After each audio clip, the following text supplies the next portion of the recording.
Let's take a look at it last night. Sixers in heat. James Harden, is he going to pick up all the slack in the absence of Joel Embiid? Well, the answer was definitively no. He had a tough time in his defense. The defense was all over him all night long, Legs. Oh, yeah, absolutely. And they made him play in traffic, and then Miami selectively got out in the open floor to get some easy ones. Yeah, and the best player on the floor last night in this game was Tyler Hero. Coming off the bench, he was the easy choice for sixth man of the year this year. He had 4 threes off the bench, finished with 25 points, 7 assists. Again, that Heat defense turning into offense.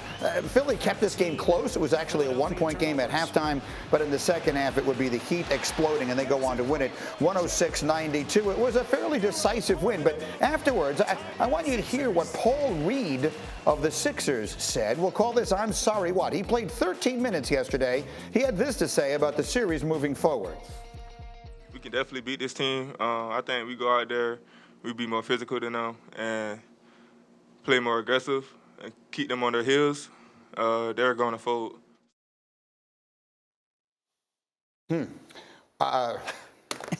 I mean, what? I was right there with them until the last sentence because Yes. I'm thinking, like, good, man, young fella having some confidence. What else are you going to say, right? But they're going to fold. I don't know if you should have gone that far, but all he's trying to do is exude some confidence. Look, we're in this series. We're going to fight these guys. I don't have a problem with that. Windy, you had an interesting, I thought, a fun response when I asked you about it in our call this morning.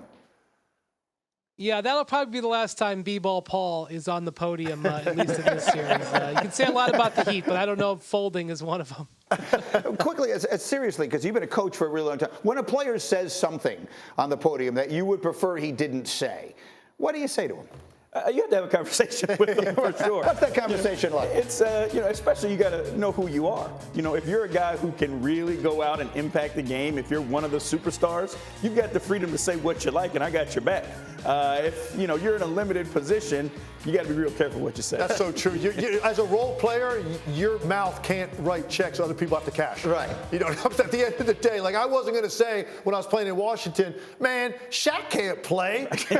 When I got Chris Webber, Rasheed Wallace, and George Mirasan trying to check him down there. You know what I mean? You got to be careful what you say as a role player. If you've never heard, by the way, Tim Legler tell the story of the night that Jim Lynam, the coach in Washington, decided that we were going to play Shaq one-on-one with George Mirasan, give him no help. And what did you hear behind Against the Magic. I was face guarding Nick Anderson. The ball went in. We're face guarding their shooters, and I heard 4 pounds of the ball on the court, and then a horrific crashing sound of the backboard snapping to turn around and see 7-7 sprawled out on the floor. His head was literally between the feet of someone sitting on the baseline, and then got up. We all helped him up because he's so big. Came off the court, and Jimmy Lynam insisted it was working like a charm. And George had some curse words that I had not heard before in that language. Thank you for watching ESPN on YouTube. For live streaming sports and premium content, subscribe to ESPN+.